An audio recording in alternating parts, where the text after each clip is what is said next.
अस्सलाम वालेकुम नाज़रीन, मैं हूं आपका मेज़बान खालिद जमील और आप देख रहे हैं प्रोग्राम मुकदमा अवाम का। और तीन चार बड़ी अहम पोलिटिकल डेवलपमेंट है और कुछ लीगल डेवलपमेंट है जिसके ऊपर हम बातचीत करेंगे। एक तो पाकिस्तान तहरीक इंसाफ ने सुप्रीम कोर्ट में पिटिशन फाइल की है, मुतफरिक दरख्वास्त फाइल की है, जिसमें यह मौक़िफ़ इख्तियार किया गया कि उनसे जो इंट्रा पार्टी इलेक्शन और उसके नतीजे में जो बल्लेगा इंतखाबी निशान लिया गया, उस केस को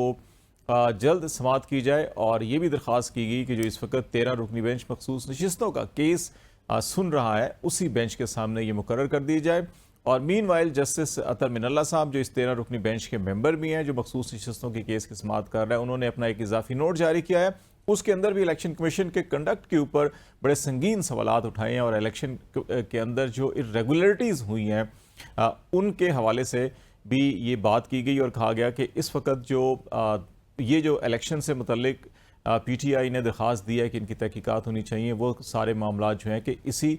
13 रुकनी बेंच के सामने आने चाहिए, ताकि ये वंस फॉर ऑल सेटल होना चाहिए, क्योंकि इसमें बुनियादी इंसानी हकूक और जो पाकिस्तान के अवाम का वोट का हक है वो बराह रास्त मुतासर हो रहा है। और उसके नतीजे में जो हुक्मरानी का हक होता है वो पॉलिसीज़ बनाता है, कानून साजी करता है, आइन साजी करता है, और अगर उसकी बुनियाद ठीक नहीं होगी तो ये मामला ठीक नहीं चल सकेंगे। एक तो ये मामला हुआ।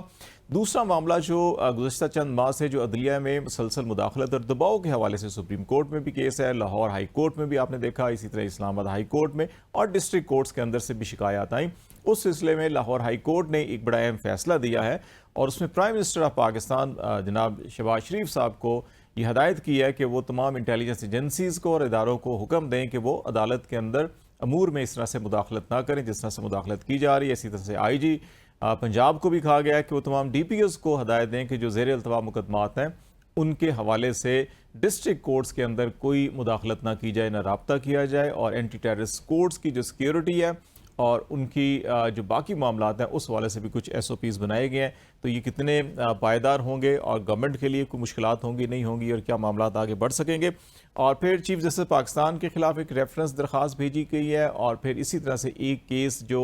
इमरान खान के खिलाफ था, उनकी मुबैना बेटी के हवाले से, उस केस के फैसले को लेकर चीफ जस्टिस आमिर फारूक साहब जो इस्लामाबाद हाई कोर्ट के चीफ जस्टिस हैं, उनके कंडक्ट पे सवाल उठाए जा रहे हैं और बाज़ हल्के उनके खिलाफ भी जो है कि वो रेफरेंस की या सुप्रीम जुडिशल काउंसिल की कार्रवाई की बात कर रहे हैं। तो ये सारे मामलात होंगे जिन पे हम बातचीत करेंगे। जहांगीर जदून साहब जो कौन है और एडवोकेट जनरल भी रहे इस्लामाबाद के, वो हमारे साथ हैं। इसी तरह से खालिद यूसुफ चौधरी जो पाकिस्तान तहरीक इंसाफ से बसते हैं, लीगल टीम से वाबस्ता है, इमरान खान के केसेस के अंदर वो वकील भी हैं वो, और कामरान खान जो सीनियर जर्नलिस्ट हैं और एक तवील अरसे से जो सुप्रीम कोर्ट और जो लीगल प्रोसीडिंग्स होती हैं उनको वो रिपोर्ट करते रहे हैं। बहुत शुक्रिया आप तीनों मेहमानों का। जहांगीर जदून साहब, आपसे हम स्टार्ट करते हैं कि ये जो मामला है इलेक्शन और इलेक्शन रिगिंग और मखसूस नशिस्तें, हर इलेक्शन में सारा ये बहुत शोर शराबा होता है। तो आप ये समझते हैं कि इस वक्त जो 13 रुकनी बेंच समाअत कर रहा है तो इसी के सामने ये मामला भी रख दिया जाए 184(3) के तहत मुनासिब है, या आप समझते हैं कि नहीं, उनको अलग से होना चाहिए और ये मखसूस नशिस्तों का अलग से चलता रहना चाहिए? नहीं, जो फुल कोर्ट है वो तो सिर्फ है ना, जो मखसूस नशिस्तें उन्हीं का केस सुन रहा है। तो उसमें लाजमी जो कुछ जो बेंच के अरकान है उन्होंने जो ऑब्जर्वेशन दिए हैं या क्वेश्चन रेज किए हैं वो कंडक्ट ऑफ इलेक्शन कमीशन पे किए हैं कि इलेक्शन कमीशन ने जो PTI के लोग थे उनको आज़ाद किस तरह डिक्लेयर किया है और किस लॉ के तहत डिक्लेयर किया है। अगर उनसे सिंबल जो है वो छीना गया था या कोर्ट के ऑर्डर से, जजमेंट से उनको सिंबल से डिप्राइव किया गया है, क्योंकि इंट्रा पार्टी इलेक्शन नहीं कराए, तो फिर इनको आज़ाद किस तरह डिक्लेयर किया गया। तो इलेक्शन कमीशन के कॉन्डक्ट पे बड़े सीरियस क्वेश्चन है और ये जो जजमेंट आएगी तो इसका मजीद जो है बड़ा इम्पैक्ट आएगा इलेक्शन कमीशन के। देखिए, इलेक्शन कमीशन एक आईनी अदारा है, कॉन्स्टिट्यूशनल बॉडी है, लेकिन आज दिन तक पाकिस्तान की तारीख में कभी भी आज़ाद इलेक्शन कमीशन ना बना है, ना उसने आज़ाद जो है वो इलेक्शन कंडक्ट किए हैं। तो इस सूरत हाल से जब भी इलेक्शन होते हैं तो कोई ना कोई पार्टी जो है उसका जो है सामना करती है, या पहले से पता होता है कि एक पार्टी जो है वो इलेक्शन पे चली गई है और दूसरी पार्टी जो है वो अपनी वज़ीर आज़म बन जाएगा, एक ट्रेजरी में आ जाएगी, तो ये पहले से पता होता है। तो उसके मुताबिक ही इलेक्शन को मैनेवर किया जाता है। तो इसके बहुत बड़ा सवालिया निशान होता है जो भी इलेक्शन आते हैं। तो इसी तरह इन इलेक्शनों के भी अंदर जो है, जब वोट ऑफ नो कॉन्फिडेंस हुई है, फिर इलेक्शन हुआ है, तो 2018 के अंदर भी RTS बैठा दिया गया और अब इन इलेक्शन के अंदर भी बड़ा सीरियस क्वेश्चन है। तो ये बेंच जो है जरूर उस एरिया को भी कवर करेगा मेरे ख्याल में। जस्टिस अतर मिनरला साहब ने भी जो इजाफी नोट लिखा उसमें भी ये कहा है कि अहम तरीन मामला जो है कि जिसका सारा का सारा इन्हिसार जो है हुकूमत के ऊपर होता है, फिर हुकूमत ने आइन साजी, कानून साजी और सारे मामला चलाने होते हैं, तो इनको तकनीकी हम टेक्निकलिटीज़ में पढ़कर जो है कि हम उनके गुलाम नहीं बन सकते। अदलिया को जो है इससे ऊपर आकर 184(3) के तहत जो है कि इन सारे इशूज़ को साथ लेना चाहिए। तो आप इससे एग्री करते हैं कि इसको भी ले लिया जाए? इसको उन्होंने जो टेक्निकली क्वेश्चन उठाए हैं तो वो इलेक्शन कमीशन की साख पे उठाए हैं, तो वो उस पे इलेक्शन कमीशन के कंडक्ट पे जरूर जजमेंट के अंदर कोई ना कोई जो है वो ऑब्जर्वेशन आएगी और इसके असरात भी होंगे। हाँ,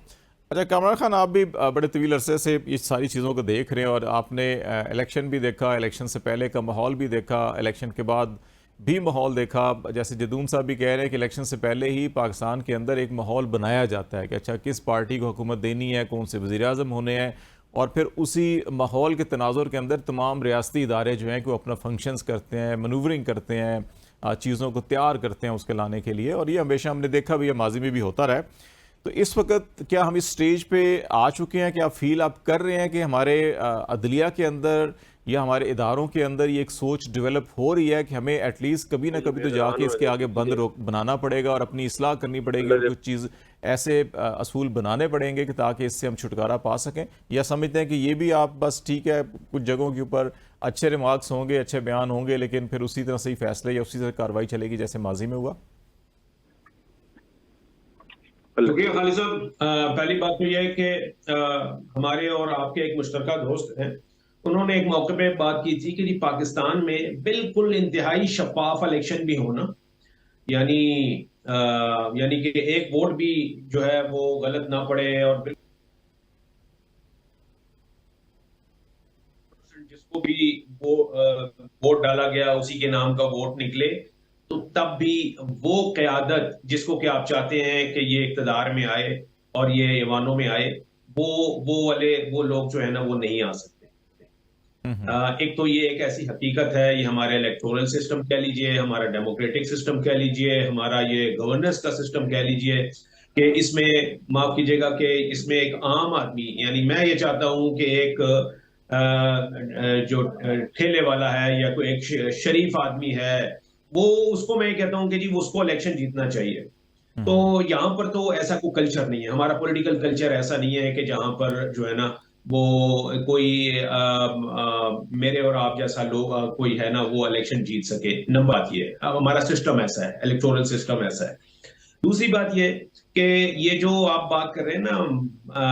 और फिर होता यही है कि वो चाहे आरटीएस हो चाहे ईएमएस हो, हर सूरत में फिर उसको मैनूवरिंग जो है वो की जाती है और फिर उसके जरिए नताइज जो है वो आ लेते हैं। वो एक अलग से कहानी है। आपने जो बात पूछी कि जी इसके ऊपर, इन चीजों के ऊपर अब बंद बांधने की जरूरत है, और अदलिया जो है वो शायद अब इस चीज को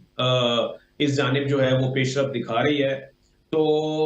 खालिद साहब, मैं और आप इकट्ठे ही सुप्रीम कोर्ट की रिपोर्टिंग भी की है हमने। मुझे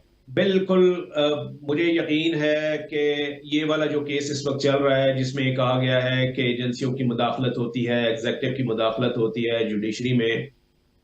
मुझे 100% यकीन है कि इस केस में से कुछ नहीं निकलेगा। जो मामला जिस तरीके से चल रहे हैं उसी तरीके से रहेंगे, स्टेटस को बरकरार रहेगा। और इसकी मिसाल आपने अभी देख ली है कि ये मामला जो है, जो 6 जजों के, इस्लामाबाद हाई कोर्ट के 6 जज साहिबान के खत से शुरू हुआ था और फिर उसके ऊपर वो मजीद पोर इन होती रही चीजें, इसके बावजूद, और ये कि इसके ऊपर आज खुद नोटिस हुआ और इसके ऊपर ये मामला जो है सुप्रीम कोर्ट में जेर समाअत भी है, इसके बावजूद आप ये देख लीजिए कि अभी तक जिसके खिलाफ शिकायत है, यानी जिसको कहा जा रहा है कि जी ये मुदाखलत करते हैं, वो अभी तक कटहरे में नजर नहीं आए, सिर्फ अटॉर्नी जनरल की सूरत में।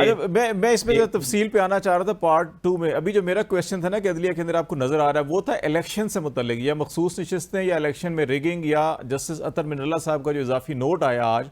कि हम कब तक टेक्निकलिटीज़ के अंदर गुलाम बने रहेंगे, हमें जो है कि अवाम के हक का, हक के वोट का, हक के हुक्मरानी का तहफ़्फ़ुज़ करना चाहिए। मैं उस तरफ से देख रहा था कि आप उस पर बंद बनता हुआ दिखाई दे रहा है आपको कि अच्छा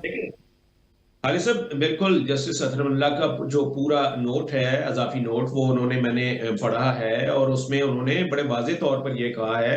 इलेक्शन कमीशन ने जो जिस तरीके से जो उन्होंने तस्लीम किया है, इलेक्शन कमीशन ने, कि एक बड़ी जमात को सुप्रीम कोर्ट के फैसले की रोशनी में डिफ्रेंचाइज किया गया, और बादियों नजर में जो सुप्रीम कोर्ट का फैसला है वो एक बड़ी जमात को नाअहल करार देने के लिए नहीं था, यानी ये जस्टिस अतहर मिनल्लाह कह रहे हैं, और ये वही रिमार्क्स हैं, उसी तरीका के रिमार्क्स हैं जिसका उन्होंने इजहार भी किया था। ये ऑब्जर्वेशंस की सूरत में इन्होंने ड्यूरिंग प्रोसीडिंग जब समाअत हो रही थी, तो ये रिमार्क्स उन्होंने दिए थे। उन्होंने कहा था कि ये इसके वक्त जो हमारा 8 फरवरी के इलेक्शन को रेफर करते हुए उन्होंने कहा था कि उसके ऊपर संगीन सवालात हैं। पिटीशन जो है वो यहाँ पर एक जेर इल्तवा है अभी तक सुप्रीम कोर्ट के अंदर, जिसने उसकी लीगैलिटी को चैलेंज किया हुआ है 8 फरवरी के इलेक्शन को। तो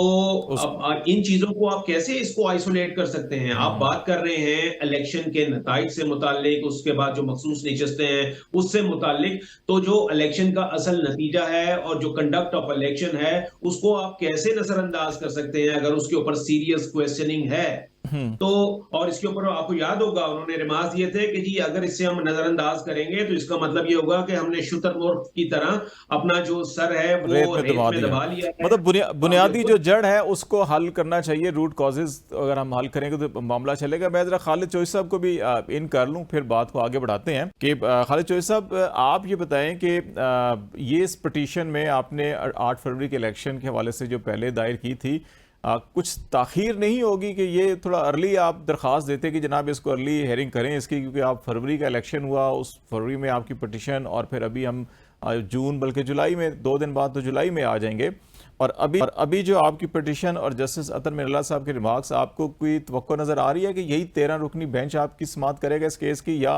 वो रिव्यू पिटीशन में फिर वो 3 रुकनी बेंच ही करेगा जब अवेलेबल होगा? देखिए, बुनियादी बात यह है सबसे पहले कि सुप्रीम कोर्ट के अंदर या इस्लामाबाद हाई कोर्ट के अंदर गुज़िश्ता 1 साल से जिस तरह हमारी पिटीशंस दायर की जाती हैं और फिर वो ताख़ीर का शिकार होती हैं, और मैं खुद जो है वो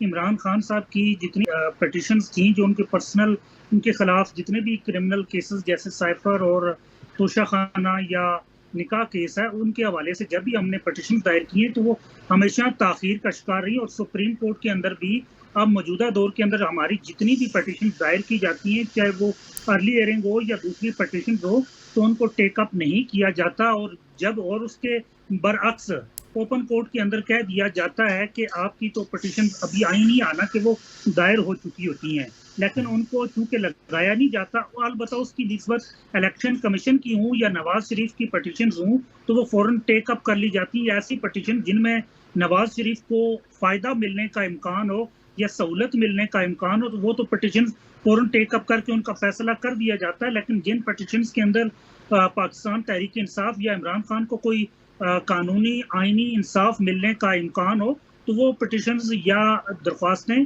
ताख़ीर की या ताख़ीर का शिकारी की जाती रही हैं, और इससे पहले भी रहा है। हम जितनी भी पिटीशन मूव करें, आप ये भी दायर हुई है, इसके अंदर भी आप देख लीजिएगा कि इसके साथ भी क्या सलूक किया जाता है। अलबत्ता अगर जो लार्जर बेंच है वहाँ उसके अंदर उसको टेकअप किया जाता है या वहाँ से पॉइंट आउट किया जाता है तो फिर एक अलग बात है। लेकिन चूंकि अभी ये तो चीफ जस्टिस ऑफ पाकिस्तान के दायरा इख्तियार में है, तो अब उसके ऊपर भी देख लीजिएगा। अब जितनी भी हमारी पिटीशन जब भी सुप्रीम कोर्ट के अंदर दायर की गई है वो हमेशा ताख़ीर का शिकार की गई है और उनको लटकाया गया है। तो हम जितनी भी दायर करें तो हमें हमेशा ताख़ीरी हरबे ही इस्तेमाल होते हुए नजर आते हैं और गैर ज़रूरी एतराज़ात का सामना करना पड़ता है।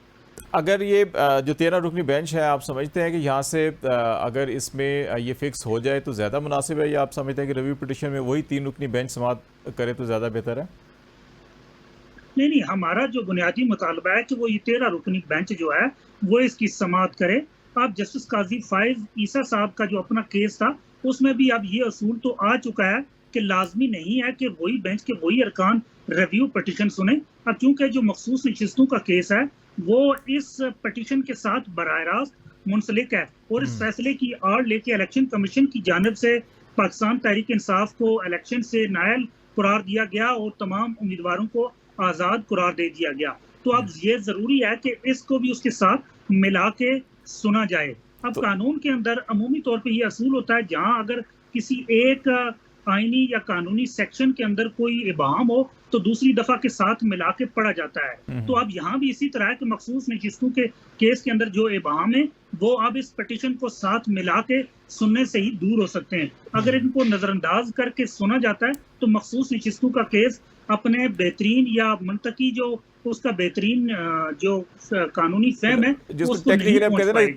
ना कंप्लीट जस्टिस जो है कि वो होता हुआ नहीं दिखाएगा। ब्रेक ले लेते हैं, ब्रेक के बाद वापस आती तो फिर जो लाहौर हाई कोर्ट का एक फैसला हुआ, जो अभी जिस पे कामरान खान भी बात कर रहे थे कि जो मुदाखलत होती है अदलिया के अंदर बार बार होती है और अभी भी शायद हो रही है, जितने मामला केसेस की समाअत हो रही है, लेकिन इसके बावजूद हमें भी नज़र आता है कि बाज़ जगहों के ऊपर मुदाखलत होती है। इसको कैसे रोका जा सकता है और जो SOPs बनाए जा रहे हैं अभी लाहौर हाई कोर्ट की जानिब से और प्राइम मिनिस्टर को भी डायरेक्शन दी गई हैं, उसके ऊपर मामलात कैसे आगे बढ़ेंगे, इस पर बात करेंगे। ब्रेक के बाद हमारे साथ रहिएगा।